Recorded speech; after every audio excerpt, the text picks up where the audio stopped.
네, 이 사안을 취재한 신진 기자가 나와 있습니다. 먼저 소수 종교 담당이란 직책이 원래 있었던 건가요? 결론부터 말하면 없던 직책입니다. 역대 대통령실이 모두 종교 분야를 중요하게 다뤄온 것은 분명합니다. 주로 시민사회 수석실에서 담당을 해왔고요. 종교인들의 여론을 듣고 정부 정책을 알리고 설명하는 업무들을 해왔습니다. 예. 다만 김 씨 채용 이전까지 소수 종교를 따로 관리한 경우는 없었던 것으로 취재가 됐습니다. 지난해 5월까지 종교 담당 업무를 총괄한 비서관의 말을 들어보면요. 이 공식 카운터파트는 이 기독교와 불교 등 이른바 7대 종교라고 이 못을 박았습니다. 물론 7대 종교 외에도 여러 종교단체들이 있습니다. 소수 종교가 어디까지를 말하는 것인지는 명확하지 않습니다. 통일교, 신천지, 무소까지 포함하는 것인지 되묻는 인사들도 있었습니다.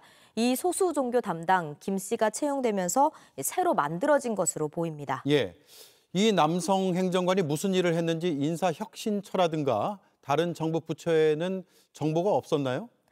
네, 김 씨가 공식 채용 과정을 거치지 않은 별정직이지만 그래도 엄연히 공무원이지 않습니까? 그래서 인사혁신처에 임용일과 면직일을 물었습니다. 그런데 이런 답변이 돌아왔습니다. 대통령실의 비서관급 이하 내부 인사에 대한 정보는 가지고 있지 않다. 이런 답변이 돌아왔습니다. 예. 현 대통령실에서도 정보가 없다고 답했습니다. 이전 정부의 기록은 대통령 기록관으로 넘어갔다는 겁니다. 예. 기록을 안 남긴다면 대통령이나 혹은 특정 정치 세력이 마음대로 채용하고 또 월급을 줘도 그걸 바깥에서 모를 수밖에 없는 거 아니에요? 네, 맞습니다. 그런데 이게 윤석열 정권만의 일은 아니고요.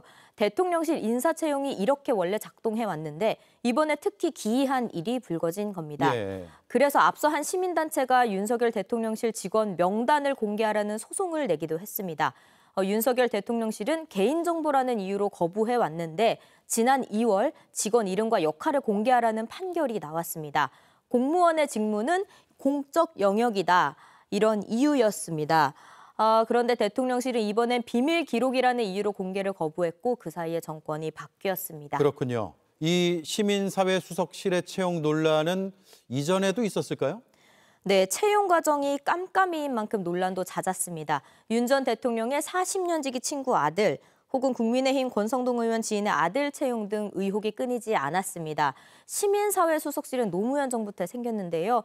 원래 시민단체나 종교, 청년 등 각계각층의 다양한 목소리와 갈등을 듣고 국정에 반영하자는 취지로 시작했습니다.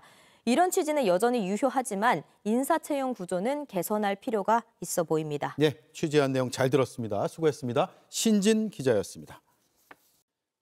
JTBC 뉴스를 시청해 주셔서 고맙습니다. 저희는 저녁 6시 30분 뉴스룸에서 뵙겠습니다.